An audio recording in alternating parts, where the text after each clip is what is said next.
এই ভর দুপুরবেলা রোদের মধ্যে কোথায় যাচ্ছি সেটা শুনবে? দাঁড়াও দাঁড়াও বলছি, তার আগে দেখে নাও এই শরতের দারুণ আকাশটা। দুপুর 12টার সময় বেরিয়েছি বটে, আর আকাশটা যে এত সুন্দর লাগছে, মন ভরে যাচ্ছে। এবার বলি কোথায় গেছিলাম হচ্ছে আমার মামার বাড়ি। সেখানে দাদা রাখি উপলক্ষে খাওয়ানোর জন্য সমস্ত বোনদের ডেকেছিল, আর আমাকেও ডেকেছিল।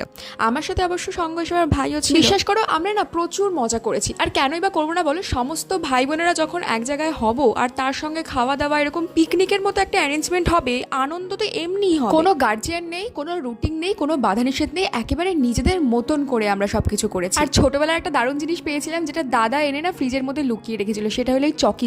বহুদিন পরে খেলেও না সেই একই টেস্ট পেয়েছি। কিন্তু রান্না বান্না সমস্ত কিছুর আয়োজন হয়েছিল আমার বড় মামার বাড়িতেই। মেনুতে ছিল চিকেন টিক্কা, আর তার সঙ্গে মাটন কষা, চিকেন কষা, সাদা ভাত। আমরা যত ভাই বোনেরা ছিলাম, যারা ওদিনকে প্রেজেন্ট ছিলাম, ওখানে সবাই মিলে ছাদে চলে এসেছিলাম।